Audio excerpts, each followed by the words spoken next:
and part 4 of Winning the War in Your Mind by Craig Grisham. Part 3, the reframe principle. Reframe your mind, restore your perspective. And part 4, the rejoice principle. Revive your soul, reclaim your life. Now, as always, you guys know I'm not the Spark Notes guy. I'm not just gonna reverb and just throw up kind of the Spark Notes, these chapters. But what I do is kind of break them down to the best of my ability and pull the pieces that I kind of had the biggest takeaways from. So do me a favor, as always, put a 3 in the comments if you are reading Winning the War in Your Mind with me, if you've been reading this book with me. Put a 4 in the comments if you have been just checking in with Mindset Mondays. I love, again, the greatest part about this is if you don't have the time, it's totally understandable. An audiobook, love it, love it, love it. You finished it, Peter and Carmela, love that. The greatest part about this is just being able to pull some fun personal development principles on a weekly basis that we can use in our lives, that we can use in our business. And maybe there might be some, just some stuff that hits you that I don't know. My hope is that some stuff that we talked about just brings a little value to your life. And in the first part of the first chapter of part 3, in lenses and filters, the chapter on lenses and filters, there's an amazing little kind of, you guys know how much I love a good analogy, but there is an amazing analogy. And it reminded me kind of how we, again, talk to ourselves kind of on a regular basis, or how we can talk to ourselves on a regular basis. And Craig says, imagine that you go to a party. Imagine that you go to a party with a friend, and right before you walk into the party, your friend says, hey, just want to let you know that everyone in this party hates you. They can't stand you. They think you're so annoying. They literally, but it's all good. Let's go in there. The whole time you're in that party, what are you going to be thinking? If the host, has to go grab a phone call, you're going to be like, oh, it's because they hate me. They're just trying to get away from me. They're just trying to avoid me. They're just trying to, they don't want to talk to me. All these little instances. I mean, just think of being at a party and having that in your mind, like anything that would happen. Anyone that looked at you a weird way, you'd be like, oh, like I need to disappear. I need to get out of here. Oh my gosh, they're judging me. They hate me. And then imagine walking out of that party and your friend going, gotcha. I was just messing with you the whole time. No one thinks that at all. No one thinks that about you. I was just totally messing with you. Now, I want you to think, how often do we kind of do that? How often are we that friend in our own lives? How often are we that friend where we're walking into a situation, maybe it's with a prospect, maybe it's with a new relationship that we're looking to build, and we build in these preconceived notions about what they may or may not think about us. And we spend the whole time in that interaction with a preconceived notion. For a prospect, for instance, you could be sitting down and you might be talking them out of the signing up before they even know what it is. In your mind, it's like, no, they're not going to do it. There's no way they're going to do it. There's no way they'd be interested in this. There's no way that they'd have fun with this. There's no way. And you get done with the conversation. And it's almost like, you go on that date and the whole time you didn't think they were interested in you. And then they leave and they're like, why didn't you kiss me at the end of the date? It's like, your prospects sometimes can be in that situation where they're sitting there going, why did you pre-qualify me so quickly? Or a friend. How often do we find ourselves pre-qualifying ourselves as someone that might not be they wouldn't want to be friends with me. I'm too busy. They wouldn't want to be friends with me. I got too much going on. My life is not fun. My life is not adventurous. My life isn't, I looked at their Instagram. My life isn't anything like their Instagram. Why would they want to be friends with me? I think this is something that, I took a lot from this part, and how often do I find myself kind of building narratives for others before they have had the opportunity to build the narrative for themselves? How often do I find myself in that position where I'm telling myself that lie? And I love that he says this: a lie believed as truth will affect your life as if it's true. Write that down if you're taking notes. A lie believed as truth will affect your life as if it is true.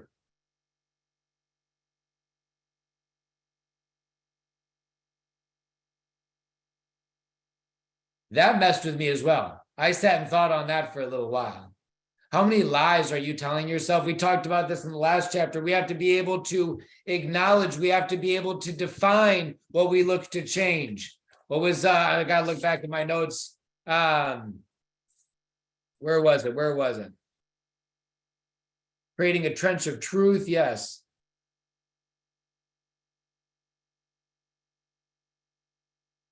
Yes. I need to find where are all my notes? I got so many notes in here. But all that to say is, a lie believed as truth will affect your life as if it's true. So we really need to work on identifying the lies in our life. We talked about this in the last part. We talked about this in the last chapter. What are the things that you are telling yourself over and over and over again when it comes to, yes, we can talk about building your business, but living a happy life. This business is a conduit to living a happier life. That's all that this is. And so if we step back from the business and we just look at living a happy life, what is a happy life? Put in the comments, what does a happy life look like to you? What is a happy life to you? In 1 to 3 words, what is a happy life to you? Think about it for a second.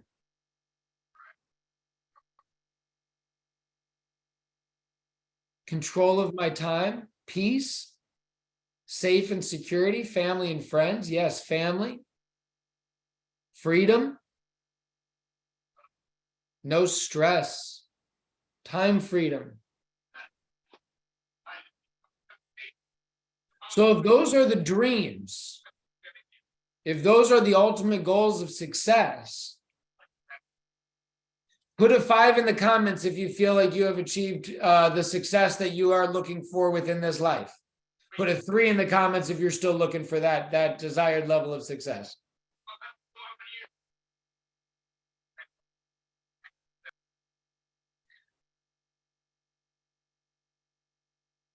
So we have to circle back. Pretty much every single person said 3. We are still in the pursuit of that. And most of what you guys put was not becoming $1 million earner. I actually didn't see one person put a single financial thing in there. Time, freedom, hope, family, stress-free, happy, healthy family, faith, family, health, adventure, travel, family. It's like, so what is the lie that we are telling ourselves? And this is what you have to ask yourself, is what is the lie that I have been telling myself that I have believed is truth for too long?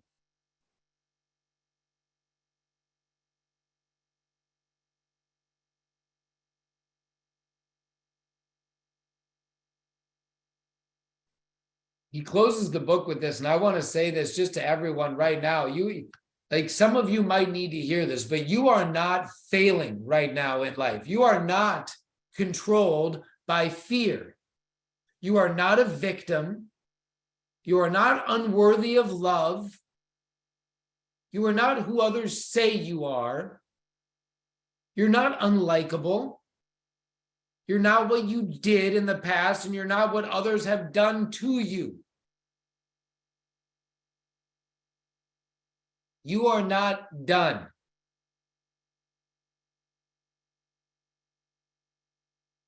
That hit me. Again, a lot of what I write down is what hits me.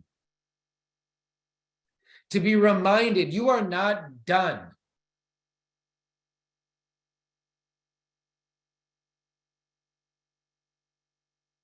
I want you to hear that again. You are not failing. You might not be where you want to be right now. That does not mean that you are failing. Because life has challenged you in certain ways. I saw this amazing quote. Some of you have probably seen Bruce Almighty or Evan Almighty or whatever that Jim Carrey movie is. But Morgan Freeman is quoted saying this. Let me ask you something. If someone prays for patience, do you think God gives them patience? Or does he give them the opportunity to be patient? If someone prays for courage, does God just give them courage? Or does God give them the opportunity to be courageous? I want you to think about your life right now and think about what it is that you've been praying for. I want you to think about, have you been praying for the right thing? Sometimes, Garth Brooks said it, sometimes we thank God for unanswered prayers, right? Sometimes we're praying for it to be easier and God's saying, I'm making it hard for a reason.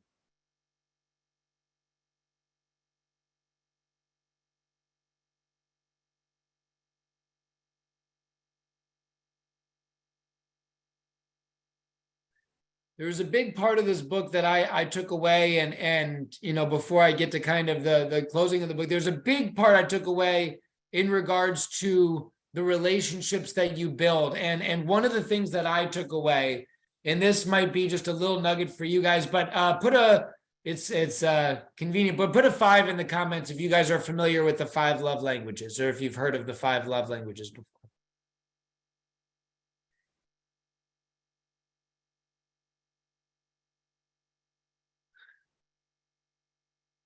So we'll talk about it. We'll talk about if you haven't heard of the 5 love languages before, we'll talk about it here in a second.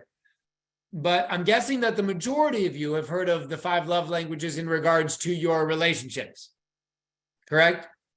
So this is what I took from this. So the 5 love languages are this. Love language number 1 is words of affirmation. Love language number 2 is acts of service. Love language number 3 is small gifts. Love language number 4 is quality time. Love language number 5 is physical touch. So with that being said, I've talked about this before, but I wanted to bring it back up as I think it's a fresh perspective and it kind of wrapped into this chapter. But how many of you know the love languages of those in your life outside of your family?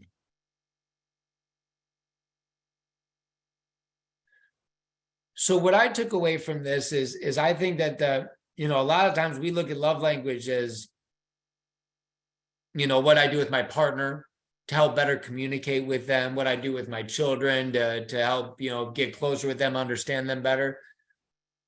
But what I took this as is, what if you use the 5 love language system on your team and everyone that joined your business?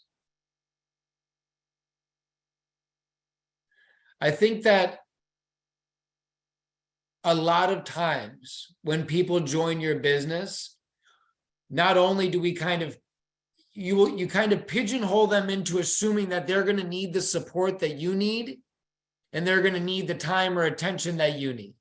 So if you were incredibly self-sufficient, a self-starter, the people you bring on, you're naturally going to be like, oh, you just run this, you just do what I did, just go, just go, just go. And maybe you were someone that took a lot of follow-up. And so with every person that you talk to, you assume that they're going to need a lot of, even after they've crossed the finish line, you're still calling them going, hey, you sure? Like, are we good? And so one thing that I found to be a really great skill is to use the 5 love languages within your team. Now, obviously, physical touch might not be one of them, but to sit down with your team and to identify words of affirmation. Maybe words of affirmation within your team is something that matters for some people and does not matter for others. So identifying hey, this group of people really likes to be shouted out on social media. They really, really like it. This group doesn't care at all about social media. And so like for them, they'll never see anything I post. They're not on Facebook. They don't care about it. Maybe you have a group of people that their love language is acts of service. So acts of service are little things, reaching out, sending little postcards, little love letters, little text messages, little things like that, letting them know that you're thinking about them and caring about them. Some people might be gifts on your team. The people that don't care about words of affirmation might be the ones that like little small gifts. And maybe that's the little group on your team that you identify. Hey, I'm going to send you guys some little stuff come Christmas time. And I'm going to send you guys some little things like that because it's their love language. But I think that sometimes we just assume that everyone's the same. And hey, if I'm doing this, I'm going to do it for everyone. And what I know is that when I feel, I think we can all, put a 5 in the comments if you relate with this, but when I feel like someone has taken the time to get to know me a little bit more, I find myself being wildly more loyal to that person. Wildly more loyal to that person. I mean, I think that in the past, I have been a preferred customer of, I think Brian Heflin, you'd agree, we've been preferred customer of 100 different companies over our time in the space, supporting friends. And you've got a friend in another company, they reach out saying, hey, can you help me out? I'm at the end of the month. Of course, yeah, let me help you get across the finish line. I want to help you, hit your goal, whatever it might be. And I've done that. But the ones that I will do it again for, I'll do it once for just about everyone that I consider an acquaintance or a friend or someone that I care about. But if you ask me to do it a second time, then I'm looking for, did you check into me at all? There's a handful of people that after I send products, we're like, hey, like I can, if you don't like it, let me know. They followed up with me. This is how you take it. This is what you do with it. I know you'll never do this business, but hey, we've talked about, I would love a testimonial. I would love a little bit of feedback. How would you, all these little things that make me feel like they care, that I go, oh, you know what? When they come back and ask again, it's like, yeah, no, I'll help you out again for sure, because I feel like you cared. It wasn't like you got me. And it was like, okay, like they got me and then they just moved on. And it was like, all right, I got him. He's done. I got his credit card. See you later. And so I want you to really think about that. I don't care if you have 100, 1,000, or one person on your team. It's really important to identify. The 5 love languages quiz is amazing. Thanks for dropping that in there, Erica. I would recommend taking it. I would recommend trying it if you haven't done it. And I would recommend giving it to your team. I think that being able to learn, having your team fill it out and send it back to you would be a great exercise in learning a little bit more about your organization. And just the exercise alone will make people feel a little bit more like they matter to you.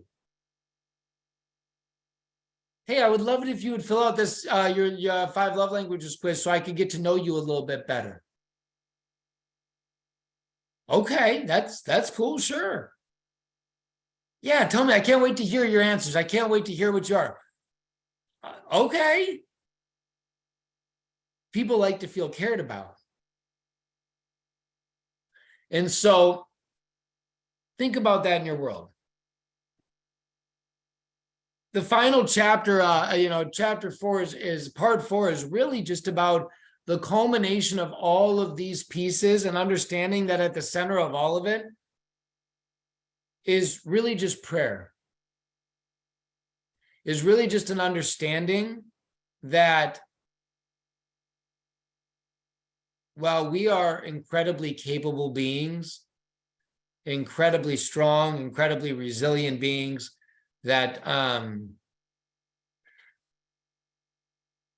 and I'll use a higher power. For me, it's God. For you, it might be whatever it might be. But there will always be that external force, that higher power that is guiding us, that is ready in my opinion, to open the doors of opportunity when we are willing to do the work that requires the doors to be opened. Again, asking for courage is not good. You're not going to get courage when you ask for courage, but you're going to get something that scares the ever living out of you. Very confusing. God, I asked for courage. Why am I so scared right now? You're getting exactly what you asked for. And so that's why in this season, I want us to be very, and again, we're going into a Christmas season. We're going into a new start, a new year. We wipe the slate clean. This is the time where we look back on this year of 2022. Take some time to look back on the relationships that you've made. Take some time to look back on the friendships that have blossomed in your life in 2022. Think about it. Think back to January this year and then go through every month. Think about the people that you met along the way. I mean, I joined this company in January, you guys. I got to meet a lot of you along my journey over the first couple months. I remember my first event with you guys. I remember my second and my third and my fourth.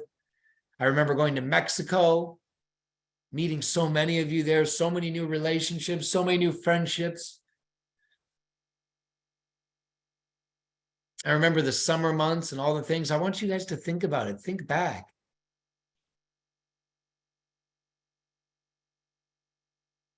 And don't think of it with judgmental eyes. And don't think of it with a judgmental mind. As this is the season where we are most critical of ourselves. This is the season where you will beat yourself up the most in the pursuit of your better self. We talked about this last week. This is the season where you're like, oh, I didn't do what I wanted to do in 2022. I failed all my goals. I didn't hit where I wanted to be. I didn't lose that weight, or I didn't keep it off, or I didn't stay with my routine, or I didn't. This is kind of the season where you beat yourself up. Don't do that. Don't do that in this season. Instead, rejoice in the fact that if this was the pivotal moment that you are ready for to have some change, be so thankful that you had another repetitive year, because without that another repetitive year, you would have not had the awareness to say, you know what, I'm not doing this again. Don't beat yourself up for the choices that you made, because the choices that you have made have led you to the moment that you're in right now. And the moment that you're in right now is completely within your control. What happens from this moment forward is completely in your control. And that's a beautiful thing. You can wipe the slate clean right now. It can be 2023 right now. You don't need to wait. But a lot of us spend a lot of this season beating up on ourselves. And I will, again, wildly encourage you not to do those things. In looking back on this year, rejoice in the new relationships that you made. Rejoice in your tribulations. Rejoice in your hardships, as they have made you stronger. And guess what? You're still here. You're still here. Not in the sense you're still with the happy go, but you're still alive. You're still kicking. You're still waking up every day. A lot of this book is talking in the end of taking into account the subtle little blessings in our life. The subtle little things that we take for granted every single day. All of the amazing opportunities and freedoms that we have every single day. That the majority of this planet is not given.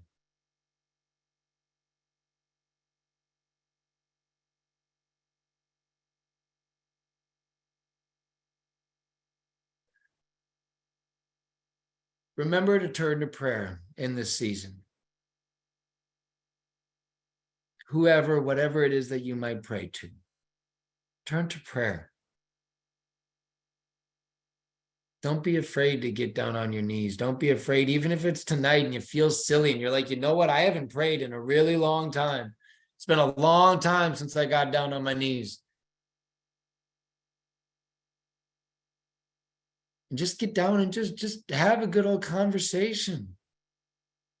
Just talk, let it out, do it in privacy. Obviously, go somewhere where you can just have an honest conversation.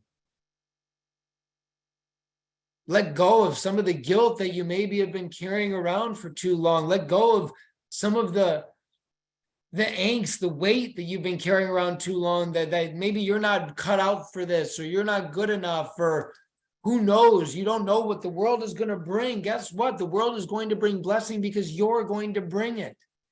One of the most beautiful things about this life is when you accept the control and the responsibility that you have to inflict positive change. As much as we allow everyone else in our world to impact negative change on us, we have that same ability to impact positive change on others.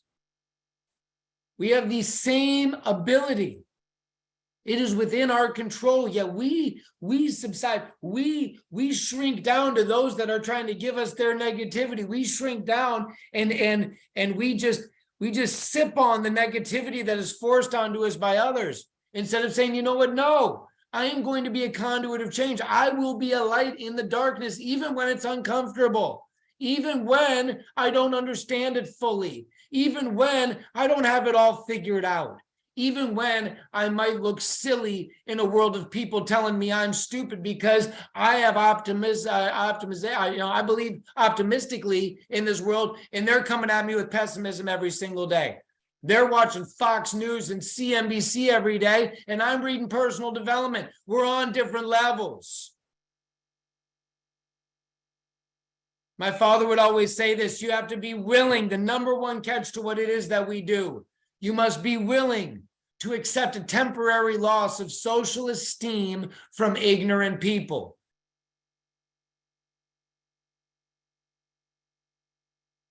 And the more I hear that quote, the more I think that is just a tip to living a happy life.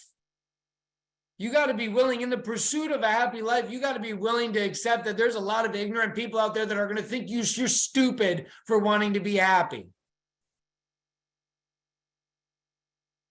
And guess what? Like I've said before, negativity loves company is a phrase for a reason.